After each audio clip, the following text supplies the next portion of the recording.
در ولایت چوی واقع در کوهستان قرقیزستان سیاحان و مهمانان را با قمیص پیشواز میگیرند.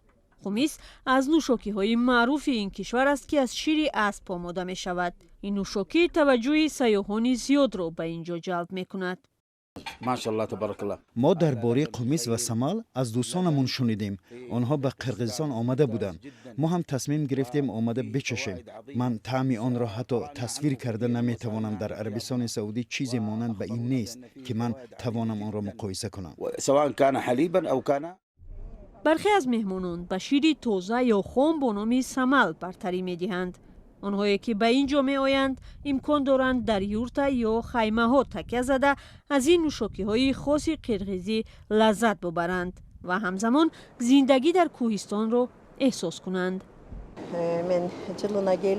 من کوشش میکنم هر سال ماه می ایون به اینجا بیایم و شیر اسب بنوشم. مشاهده کردم همان سالی که من قمیص نمی نوشم خودم رو ضعیف حس میکنم. وقتی قمیص بنوشم حتی زمستان بیمار نمی شوم. خودم رو خوب حس میکنم. در این آخرها شماری سیاحان روس بیشتر شده است. مقامات تلاش دارند با واسطه قمیص یا نوشاکی از شیر اسب سیاحی را رشد دهند. دوره طبابت با قمیص موسمی است. در این موسم از داخل و خارج کشور مخصوصا از کشورهای سابق شوروی به اینجا می آیند. قمیص به تمام بدن فایده دارد. حالا برای نوشیدن قمیص و طبابت با آن مهمانان زیادی از کشورهای عربی و اروپا و روس ها آمده ایستادند.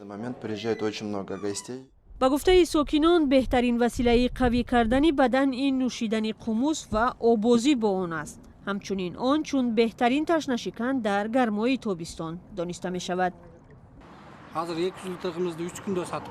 حالا در 3 روز 200 لیتر قمیز می فروشیم.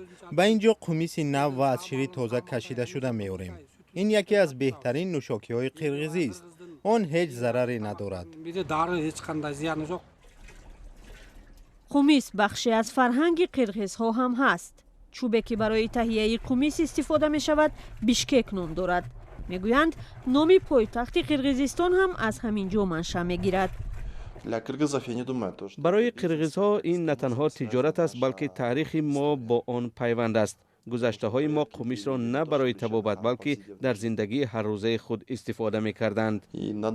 دوشیدن اسب نظر به گاو دشوارتر بوده است. این مهارت خاص را طلب می کند. معمولا این کار موسمی بوده در میانه های ماه می و ایول انجام می شود. در همین موسم هم سیاحان به این کوهستان می آیند تا بدن خود را قوی کنند.